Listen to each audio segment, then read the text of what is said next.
Assalamualaikum warahmatullahi wabarakatuh. Asyhadu an la ilaha illallah wa asyhadu anna Muhammadar Rasulullah. Selamat siang untuk anak-anak Ustadi di MAN 3 Magetan.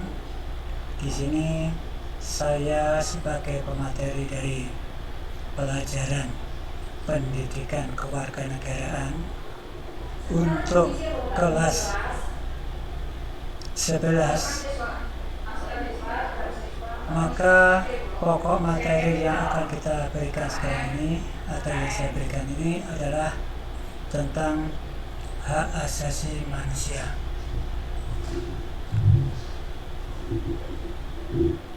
Di sini kita telah tahu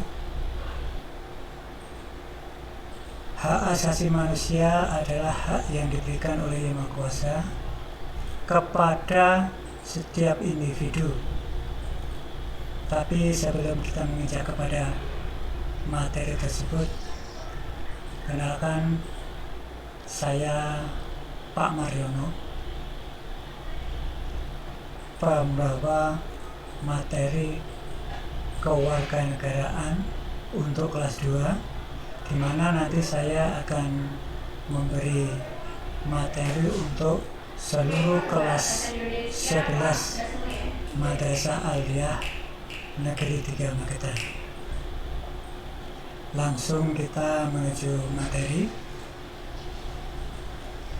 Dasar daripada pemikiran hak asasi manusia tadi atau HAM tadi, kita bisa melihat kepada dasarnya yang utama adalah pembukaan Undang-Undang Dasar Negara Republik Indonesia tahun 1945.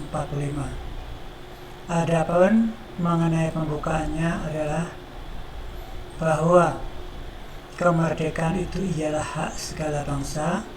Oleh sebab itu maka penjajahan di atas dunia dihapuskan karena tidak sesuai dengan peri kemanusiaan dan peri keadilan.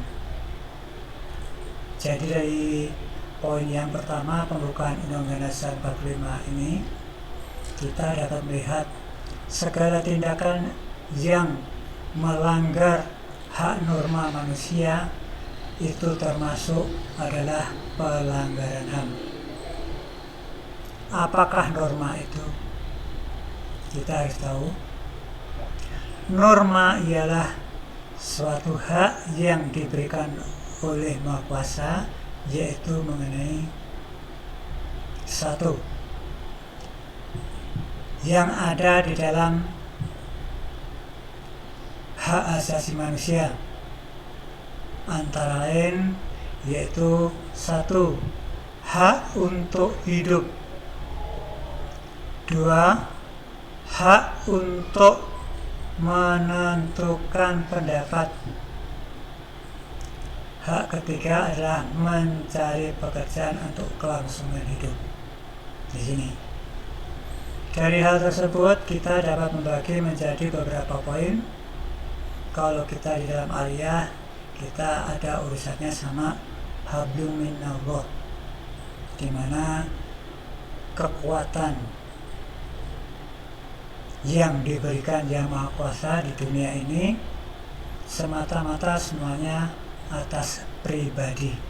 Jadi hak privatisasi, di mana hak privatisasi tadi sudah diberikan kepada Yang Maha Kuasa, Allah Subhanahu wa Ta'ala, kepada semua makhluk hidup yang ada di dunia ini, khususnya untuk manusia.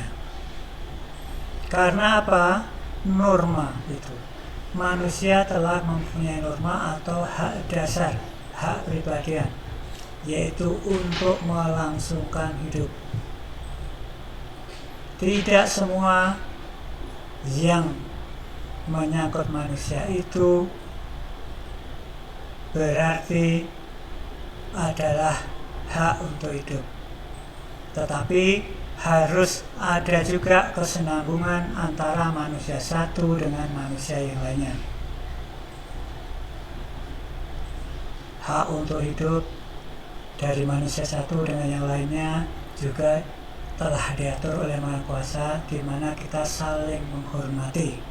Ini pokok.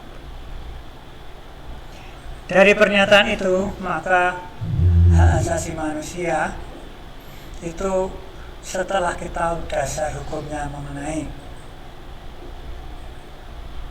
pembukaan Undang-Undang Dasar 45 alinea 1, juga terdapat pada pasal-pasal yang terkandung di dalam Undang-Undang Dasar 45. Hal ini bisa dilihat dari kelangsungan hidup setiap manusia yang tertera di dalam hak dan kewajiban manusia dari pasal 27 sampai 34.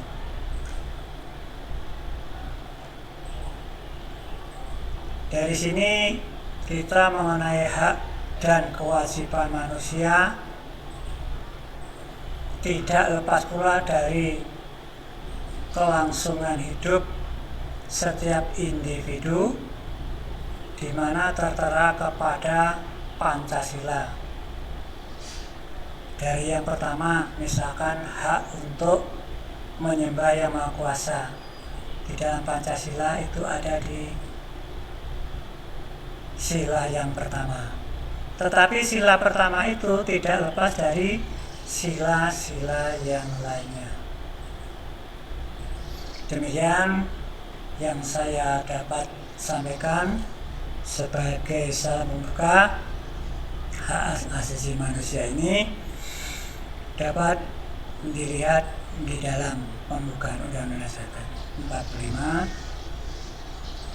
yaitu hak yang diberikan oleh Yang Maha Kuasa mengenai hak hidup, hak memiliki, dan hak memilih. Cukup sekian aja sekelumit kata untuk saya. Kalau kita merasa tersakiti, jangan sampai menyakiti orang lain. Terima kasih. Akhir wassalam. Assalamualaikum warahmatullahi wabarakatuh.